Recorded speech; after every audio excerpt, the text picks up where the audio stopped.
Sorry, guys. No problem. Okay. So let me get it up on the big screen. And okay. So again, I'm Lindsey Ferrington, and I am going to tell you a little bit about the LSU Physician Assistant Program in Shreveport. And if you have any questions, feel free to jump in. It's fine. But I'm just going to talk a little bit about the profession.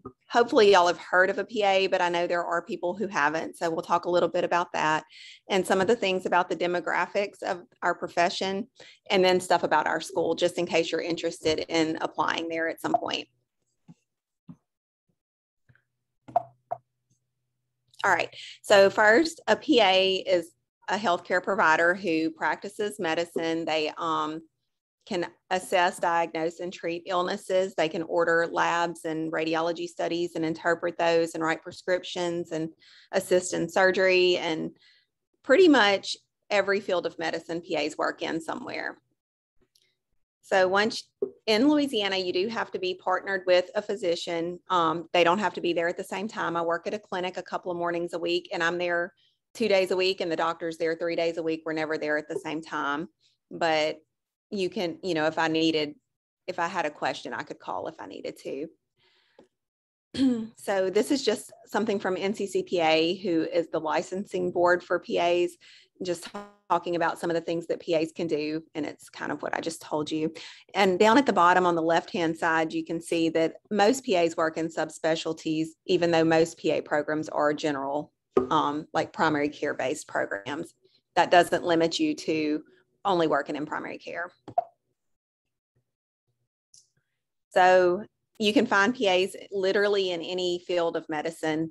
Even back 18 years ago, whenever I started PA school, and there were things that I thought a PA would never do, but they're there, like, radiology. PAs work in interventional radiology all the time, just things that I never really thought about. PAs work, a lot of PAs go into surgical subspecialties and work in every field of surgery. So we have lots of rotations where students can try out some of those at our program if they're interested in those. This is actually a picture of one of our students. She's the one on the right in that picture. She was at the University of Arkansas in Little Rock working. And so I saw that on social media and I liked it, so I got it. And this is Haley Arsenault. I don't know if y'all saw the SpaceX launch that happened about a month ago, but it was the first all civilian mission in space, and she was the medical officer. She graduated from our PA program in 2016. So that was pretty cool. One of the questions I always get is, how much does a PA get paid? Well, it depends on a whole lot of factors. It depends on what field of medicine you're working in. If you're working in peds and doing 2 full days a week and 3 half days a week, you're going to make less than if you're working in transplant surgery, where you're working all hours and on call constantly. So that matters. And where you are in the country matters too, as it does with most jobs, and the different areas of a state matter. But in Louisiana, the average salary for a PA, not taking into account how much experience they have or anything, is around $95,000. And so another thing I get asked a lot is, what's the difference? Why would you go to PA school and not medical school, or vice versa? And so the things that you need to think about when you're looking at that is how long you want to be in school. Going to medical school typically delays starting your life a little bit longer. I mean, not saying you couldn't have a family in medical school. It's just hard. It's hard to do that. And then, once you graduate from medical school, you do a residency that's a minimum of 3 years. And then you might want to do a fellowship or something. So it can delay it for a while. PA school is 27 months after your bachelor's. And I mean, it varies a little, but ours is 27 months. Another thing is to think about the lifestyle you want. With what I personally think is the best thing about being a PA is that you can switch specialties. So if you get out of school and you're single and you want to pay off all your student loans and work a lot and make more money, you can do that. And then later, if you decided you wanted to have a family or, more time to yourself to travel, you could switch to something that allows that more so than other things. So I think that's a good aspect of being a PA, is you can kind of change your job to fit your lifestyle. And then your personality matters. If you want to be the end all be all, make all the decisions, and it comes down to you. You need to go to medical school. You really have to be a team player to be a PA. I like having somebody I can call if I have a problem. I don't call him hardly ever, but I like the fact that it's there just in case I need it. But some people don't want that. One of the other good things I think about the PA profession is that it's growing really quickly, and there's lots and lots of jobs. One of the things that inhibits growth for doctors is they keep increasing the size of the medical school classes, but they are not increasing residencies at the same rate. So if you graduate from medical school and you don't match for a residency, you cannot practice as a doctor. So that's just something to think about whenever you're doing that. Your grades through medical school matter a lot. So once you are a PA, it's not like you graduate and take your national certification exam and you're good forever.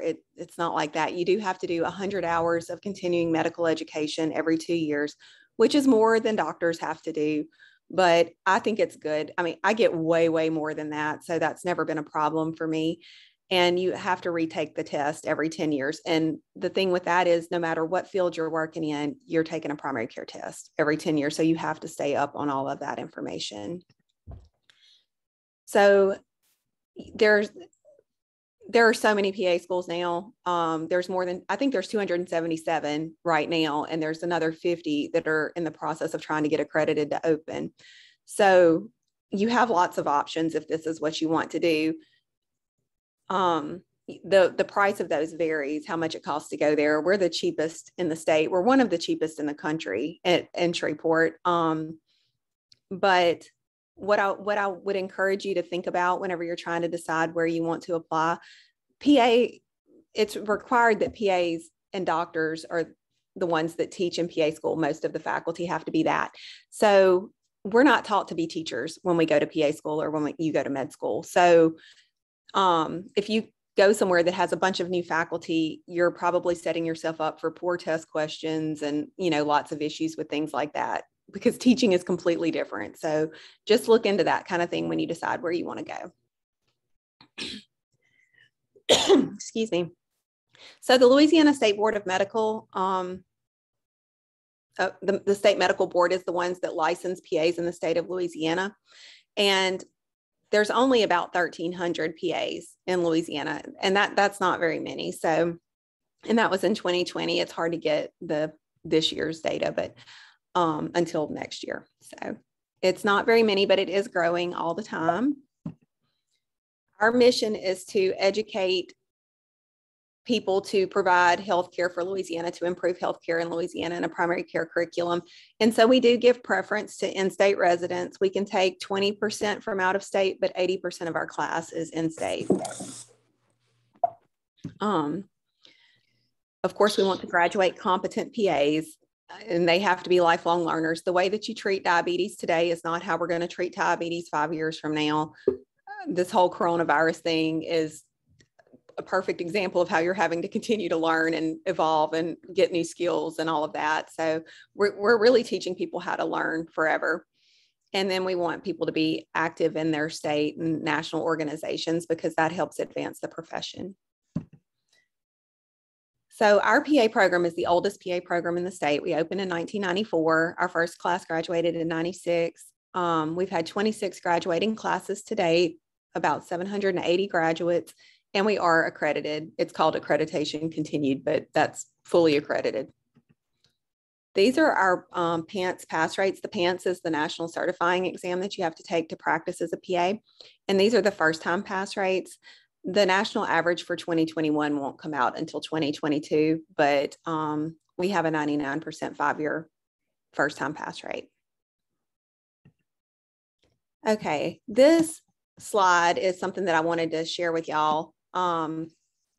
It's just looking at the minimum that you have to apply, but then it's 4 classes of what actually got in, the average of the students that actually got in. So the minimum to apply cumulative GPA is a 3.0, but if you look over on these 4 classes, it's about a 3.75 is the average of what gets accepted. And so science GPA, it's about the same. And then we do look at the last 60 hours GPA, but you can see that's even higher. And you have to take the GRE. So there's two parts. There's the quantitative and the verbal. When we add those together, the average is usually a 304 to 306 of those. And then, of course, to apply, you just have to have 80 patient contact hours, whether that's shadowing or actually working somewhere. But look at the averages of what gets accepted. So it's usually around 2,000. So just make sure whenever you're applying that, you think about that. The last things on here were shadowing hours and volunteer hours. I like to point out, I like that y'all are doing volunteer work. That's going to look good on applications wherever you want to go one day. But whenever people apply and we say, why do you want to be a PA? They universally will say things like, oh, I want to help people, and then have 0 hours of volunteer service. So you made it to 23 years old without ever helping anybody. So that makes people question if that's what you really want to do. So these are the prerequisites. It's a 3.0 undergraduate GPA, a 3.0 science GPA.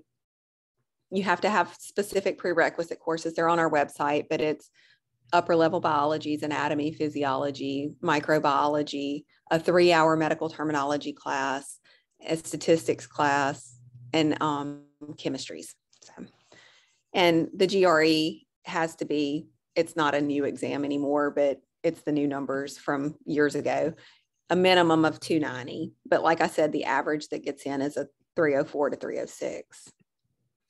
You can major in anything and apply to PA school. Most of our students or applicants major in either biology or chemistry or kinesiology, but we have random, different things. As long as you have the prerequisites and meet all of the requirements, you can apply. So our program starts in the summer. I know a lot of them start in January, but we start in May, and we start with anatomy. We have a gross anatomy lab where you go in and you dissect a body in a group of 4 through the summer. It's very fast because you only have about 9 weeks to do it, but you take human anatomy and human physiology. And then we also have a patient evaluation class where you're learning how to take a history from a patient, which is definitely a learned skill, and a PA professions class that just talks about the profession and different challenges and things that you face. In the fall, we actually do a clinical diagnostics class where you're looking at how to order and interpret labs and EKGs and chest x-rays and CT scans and ultrasounds and ABGs and all of that. And we do it's a pathophysiology class, and then physical diagnosis. So you're taking history in the summer. Now you're learning to do the physical exam. And in clinical medicine, you're kind of putting all this together to see how that comes to a disease process.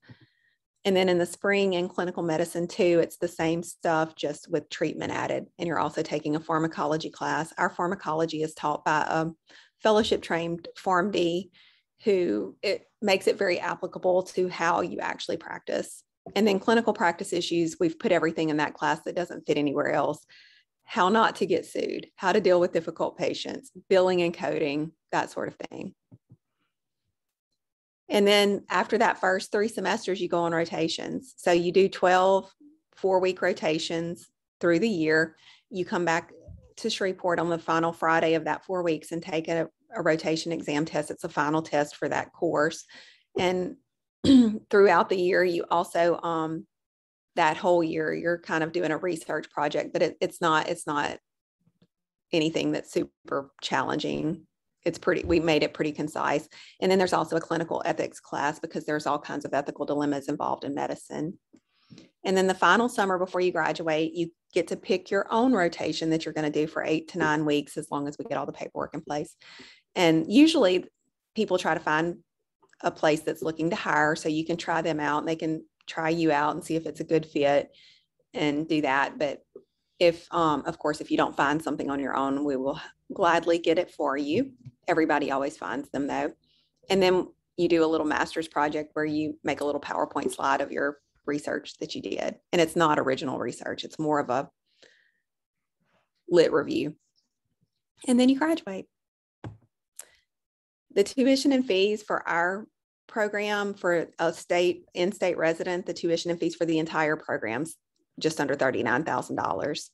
And for out of state, it's about $66,000. So it is considerably higher. This does not include your living expenses, but just tuition and fees. So our application process just closed at the beginning of October. It'll open again in April of 2022. We do use the central application service for PAs.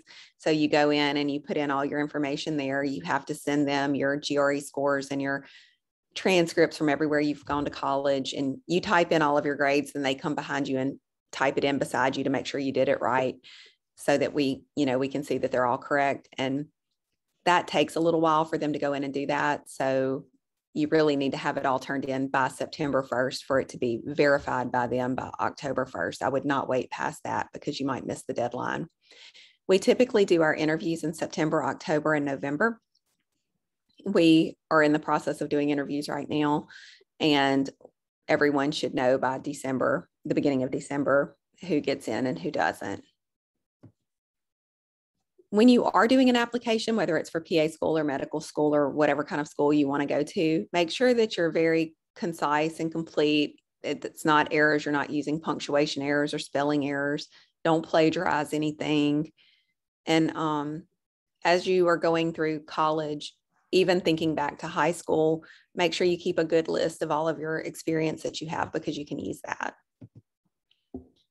For us, we require 3 letters of recommendation. But you want to be sure that they give you a good letter of recommendation.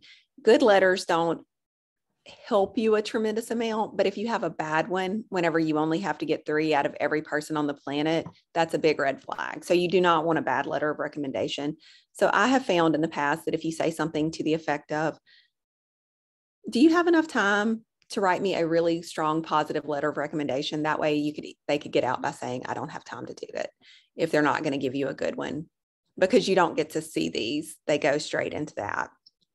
But once you're looking for people, we usually recommend that you try to get a faculty member that knows your work ethic in the classroom and your enthusiasm to learn, and all of that you show up for class and you're a good student, you're interested and engaged. And then one from somebody in healthcare. Don't shadow somebody for 4 hours and ask them to write you a letter of recommendation. It's going to say they showed up, I don't really know them. We get those all the time. Make sure it's somebody that you kind of know, but knows what it takes to be a healthcare provider and sees that potential in you. And then make sure, and then the last one, it could be a boss or a coach or somebody, that's been in a club with you this whole time, or somebody from your church or, religious work, or somewhere you volunteer a lot, somebody that kind of knows the other side of you. So when you do interview, make sure you look professional. It's important. It's not a fashion show. You don't have to, get a super fancy outfit or anything, but just neat and professional. And so by December, or in December, we send it out whether you're accepted on the alternate list or declined. And then when classes start, we have a really good student life office. We have all kinds of activities and food days and things on campus. There's the ability to play intramural sports. We do a lot of community service. Every year we do junior achievement, where we go into schools and work with kids. We go to Common Ground, which is a community center that's there close to the school, but they do dinners on Thursday nights, and they have a food pantry and that sort of thing. So we help with that a lot. We have tons of simulation and real equipment to learn how to do this stuff on. These are some pap smears and lumbar punctures and injections and EKGs. We have a couple of different places we can go where we have high fidelity bodies that they talk through it. Their eyes will dilate. You can put catheters in, start IVs, hear heart and breath and lung sounds. You can get the labs up on the screen or x-rays or whatever to try to diagnose those. So we do that a lot. Here's just some more pictures of them practicing. You do a lot of suturing and stapling and casting before you go out on rotations. This is what the classroom looks like. This is them going out. You start actually seeing patients your first semester in school. So You learn how to take a history, you go practice taking a history. And then you go on clinical rotations where you're actually assessing and trying to diagnose real patients. We have Halloween costume contests, and they always do medically themed things that I find hilarious. So, and this is all the faculty from our program. There's only, we just hired a new person. So we have seven faculty members. So we stay busy. And then what questions do y'all have?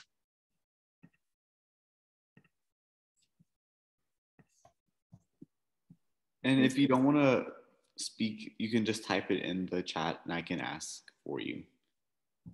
I'm going to stop sharing my screen and go back to this so I can see the chat in case y'all do have any questions or anything. Let me get the chat pulled up. I have a quick question. Okay. So for clinicals, do y'all send the students to like more rural areas or more populated, fast-paced areas? We actually do both. So I have more rotations in Shreveport than anywhere, but I have a lot in very rural areas. So I try to get a combination of private facilities, public facilities, city, rural, just so you get a good overall view of what all's available. No problem. Somebody asked, do we prefer the GRE over the PA CAT? We do at this point. GRE is what we go by. Do I know of any shadowing opportunities in Shreveport? I know that it's difficult to get in on that, but if you can find one person who can get you in, you can ask that person for more people.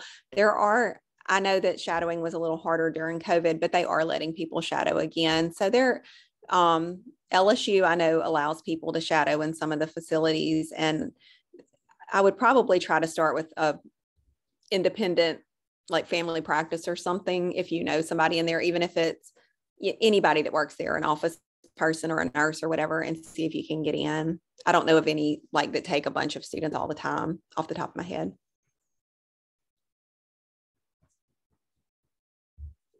Any other questions?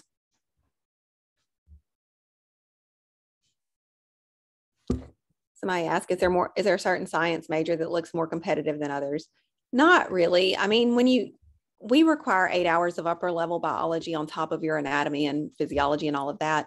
It really looks good to have human things. Because I mean, we've had people that took like, I don't know, some class where they went to Alaska and watched whales, which I'm sure was amazing, but that is not helping you with like human stuff. So we prefer things that are human oriented if possible, but most of our people major in biology, biochem, or kinesiology. It says, what area of medicine do I practice? When I first graduated, I worked in rural primary care. It was kind of an internal medicine thing. And I rounded at the hospital and worked at the clinic. And then my husband took a job in Shreveport. So we moved to Shreveport, and I took a job in urology at LSU. And I worked there for several years. I actually liked it. I took it because it was good hours and I was pregnant, but urologists are very nice for surgeons. So I really enjoyed that. And I precepted students while I worked there. And then when they had an opening for needing a new faculty member, and I'd done some guest lectures and stuff, and they asked me if I was interested. And that's how I ended up teaching. But since I've been teaching for the past almost 12 years, I've been working in addiction medicine. So lots of different things. All right. This question says, when looking at applicants with similar GPA, do you weigh the number of rigorous classes? We actually have like a rubric set up where, certain GPAs get a certain number of points, and this many hours of shadowing gets this many points, and GRE scores between, this many points, and then they get ranked like that. Everything kind of equates to a score.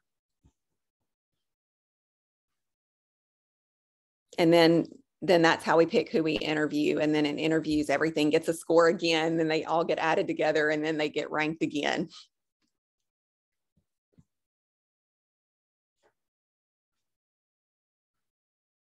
Any other questions? I don't think that system is unique to our program. I know that other programs in our building do it. I feel like it's probably pretty common, especially with things going to where you're having to have hard facts behind why you make certain decisions. So.